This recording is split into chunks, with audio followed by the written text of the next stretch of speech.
ಇವತ್ತಿನ ಮಂತ್ರ ಏನ್ ಗೊತ್ತಾ? RCBಗೆ ಟಾಪ್ 3 ತೆಗೀರಿ, ಟಾಪ್ 2 ಸ್ಪಾಟ್ ತಗೊಳ್ಳಿ.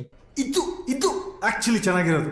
ಅಂದ್ರೆ ಸ್ಟ್ರೆಂತ್ ಏನಪ್ಪ LSGದು, ಅವ್ರ ಟಾಪ್ 3 ಬ್ಯಾಟರ್ಸ್. ಬಟ್ ಈ ಪಂದ್ಯಕ್ಕೆ ಐಡಿನ್ ಮಾಕ್ರಮ್ ಇರೋದಿಲ್ಲ. ಯಾವ ತರ ಲುಂಗಿ ಹೆಂಗಿಡಿ RCB ಟಾಟಾ ಹೇಳಿದ್ರಲ್ಲ, ಅದೇ ತರ ಐಡಿನ್ ಮಾಕ್ರಮ್ ಅವರು ಆಲ್ರೆಡಿ ಟಾಟಾ ಹೇಳಿದ್ದಾರೆ. ಸೊ ಫಸ್ಟ್ ಪ್ರಶ್ನೆ, ಯಾರು ಬರ್ಬೋದು ಸರ್ ಈಗ ಮಾಕ್ರಮ್ ಜಾಗದಲ್ಲಿ? ನಿಮಗೆ ಜ್ಞಾಪಕ ಇದ್ರೆ ರಿಷಬ್ ಪಂತ್ ಅವರು ಆಸ್ ಎ ಓಪನರ್ ಆಡಿದ್ರು ಒಂದು ಗೇಮ್ ಅಲ್ಲಿ. ಸೊ ಇವತ್ತು ರಿಷಬ್ ಪಂತ್ ಓಪನ್ ಮಾಡಿದ್ರೆ ಆಶ್ಚರ್ಯ ಪಡ್ಬಿಡಿ. ರೈಟ್ ಟು ಲೆಫ್ಟ್ ಕಾಂಬಿನೇಷನ್ ಇರುತ್ತೆ. ಮಾಕ್ರಮ್ ಇಲ್ಲದೆ ಇದ್ದಾಗ ನಾನು ಓಪನ್ ಮಾಡ್ತೀನಿ ಮಿಚ್ ಮಾರ್ಷ್ ಜೊತೆ. ಆಮೇಲೆ ಡೌನ್ ದ ಆರ್ಡರ್ ಇನ್ನೊಬ್ಬ ಫಾರಿನರ್ ಯಾರು ಬರ್ಬೋದು ಸರ್ ಅಂದ್ರೆ ಡೇವಿಡ್ ಮಿಲ್ಲರ್. ನಿಮ್ ಜ್ಞಾಪಕ ಇದ್ರೆ ಕೂತ್ಕೊಂಡಿದ್ರು ಅವರು, ಅವ್ರಿಗೆ ಮತ್ತೊಮ್ಮೆ ಈ ಪಂದ್ಯದಲ್ಲಿ ಅವಕಾಶ ತರಬಹುದು. ಇಲ್ಲ ಅಂದ್ರೆ ಇನ್ನೊಂದು ಆಪ್ಷನ್ ಏನಿದೆ ಗೊತ್ತಾ? ಟಾಪ್ ಆಫ್ ದಿ ಆರ್ಡರ್ ಅಲ್ಲೇ ಇನ್ನೊಬ್ಬ ಸೌತ್ ಆಫ್ರಿಕನ್ ಬ್ಯಾಟರ್ ಇದ್ದಾರೆ, ಮ್ಯಾಥ್ಯೂ ಬ್ರಿಡ್ಸ್ಕೆ ಅಂತ. ಅವ್ರನ್ನ ಯೂಸ್ ಮಾಡ್ಬೋದು. ಇಲ್ಲ ಅಂದ್ರೆ ಇಂಡಿಯನ್ ಪ್ಲೇಯರ್ ಒಬ್ಬ ಇದ್ದಾರೆ, ಅರ್ಶಿನ್ ಕುಲ್ಕರ್ಣಿ ಅಂತ.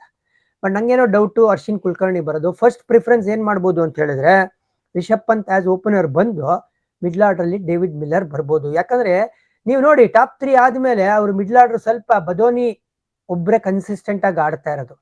ಸಮದ್ದು ಹೊಡಿತಾರೆ, ಹೊಡಿದೇ ಇರ್ಬೋದು.